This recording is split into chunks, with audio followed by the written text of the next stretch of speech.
नाख्लायदों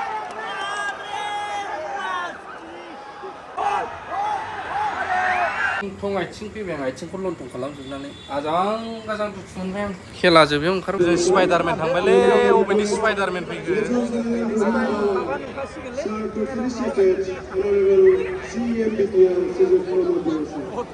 north east FC नामा स्पाइडारमेना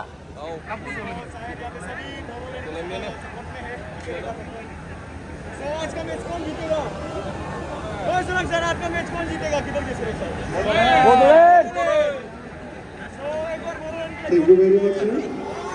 रायजोफोर गेमा स्टार्ट जानो थाखाय प्रिपेरेसन जागासिनो दङ दसे समनि उनावनो जागायसिगोन रेडि गासिनो रिएक्सन मानसिफोरनि स्पाइडारमेनखौ नायनानै गरम मोनगोन ना मोनाखै गावसो मिथिगौ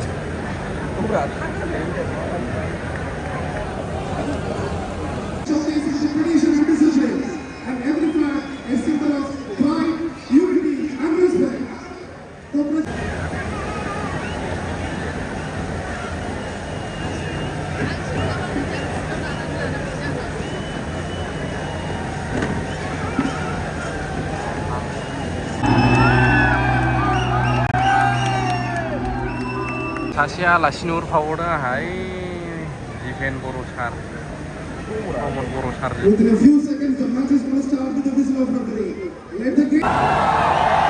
north east united FC Bodoland FC right 7टा जानाय लोगो लोगो नर्थ इस्टआ एरग्रोबाय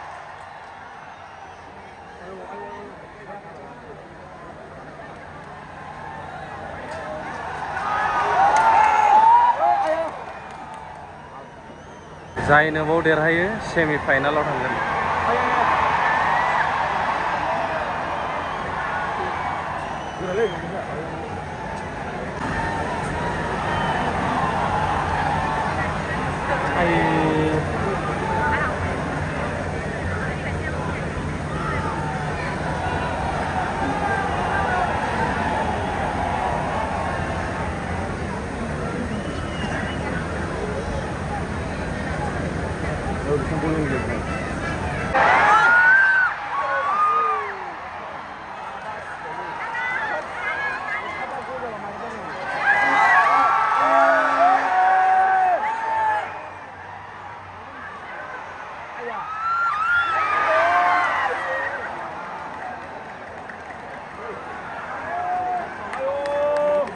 आठटाउन मोनाखै माथो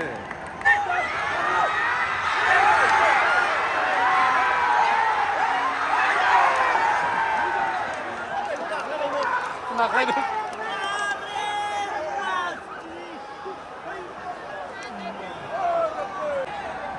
अनला दाउआ नाख्लायजादों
नर्थ इस्टआ गरसे सोबाय जायगायावनो गेलेबाय थादों बिसोरो बड'लेण्ड एफसिआ लासै सेस्ता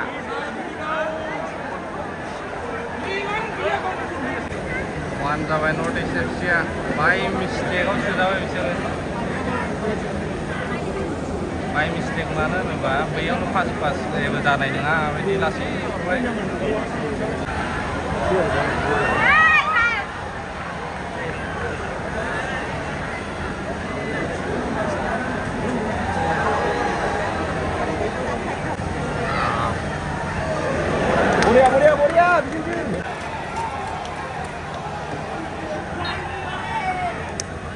ओंखारजोब्बायानो मानसिफ्रा बड'लेण्ड एफसिआ गरथाम जानाय लोगो लोगो डिमटिभेट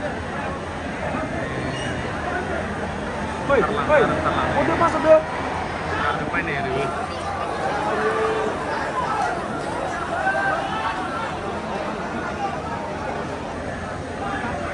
60 मिनिटल' थांदोंमोन गेमा ओंखारजोब्बाय मानसिफ्रा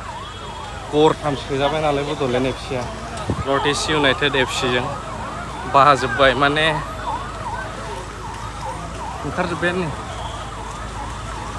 थं आथिं फैबाय आं आथिंखौ लन्थं खालामजोबनानै आजां दुखु मोनबाय आं खेला जोबैयाव ओंखारबोबाय खोथाया जाहैबाय गोबां बर'फ्रानो राजखान्थि हान्जा दोलो बिपिएफ इउपिपिएल सानलायाबालानो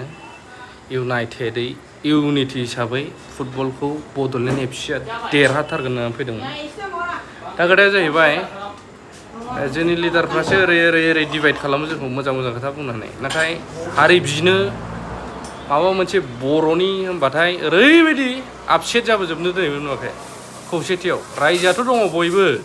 नाथाय लिडारफ्रासो जोंना ओरै डिभाइड एन्ड रुल खालामजाजोब्बाय जेबो बुजियाखै ओमफ्राय गोबाङा दुखु मोनदों आंनि नुनायाव मानो होनोब्ला खेलाया 60 मिनिटल' थांदों गरथाम जानाय लोगो लोगो ओंखारजोब्बायानो ट्राफिक जालायदों लामाया जोंबो ओंखारबोबाय माथो खालामबावनो गरथाम जाखाबाय बा जेनखाबाय बिसोर होननानै आपसेट जाजोब्बाय आरो गासिबो लांदां आथिङा थाबायबाय सोरना बड'लेण्ड एफसिआ मानो जेनदों होनोब्ला खार'ना थामनेलाव आं दहाय लिरदोंमोन फार्स्टनाथ' दे मिस्टेकआव गल जाबाय पास होनायावहाय नायनो रोङासै सासेया खारलांबायसो ओमफ्राय नर्थ इस्ट इउनाइटेड एफसिना बिरसनबोनानै जोनानै ओरै खालामनानै जोसनफैबाय माने गावसिनि नाय रोङैयावनो ओरै रावबो गैया साना लासै पास हरनायावनो बिदियाव जाबाय सेकेन्डना मा जाहैबाय रेफारि सारा रेफारिया बयबो नुदोंना कमेन्ट होलाय जायफ्रा नुदों माबानिखौबा सुवाब्रा बड'लेण्ड एफसिनिखौबा एसेबानो सुगोन नर्थ इस्ट एफसिनिखौ सुवा जन आब्राहामनि टिमखाय एक्टर मानसिजों मोजां मोनजानांगौलै आंहासो सानदों ना मानानै लादोंथाय बावबो सुवासै रेफारिनि दारैनो अफसाइडसोमोन सोहैनो मोनबाय मालाय 2 गल आरो मोनसेया जाहैबाय बड'लेण्ड एफसिना मोजां पाससो लादोंमोन बिराद मोजां गेलेदों दै ओमफ्राय बाव मा खालामखो बड'लेण्ड एफसिनिखौ स्लाइडिं होनानै एकदम बलखौ जोखानोसै आरो ओमफ्राय गावनो गोलैनानै बाब्राबलाबाय थाबाय आरो बिसिनिसो फ्रि किक होलायबाय रेफारिया लोगो फ्रि किक ओरै जोहरनानै लानानै थ्रोब सोहैलायबाय गरथाम जाबाय अब्ला प्लेयारफोरखौबो जों दाय होआ नाथाय रेफारिखौबो गार्डार खालामनाय बिदि गोबाङा दावराव जानायखौ नुनो मोन्दों नोंथांमोनहा मा सानो ओरैनो बड'लेण्ड एफसि मोजां टिम मोजां गेलेयो मोजां जालांगोन डाउन साननानै दाला टिमा गावखौनो गाव मोजां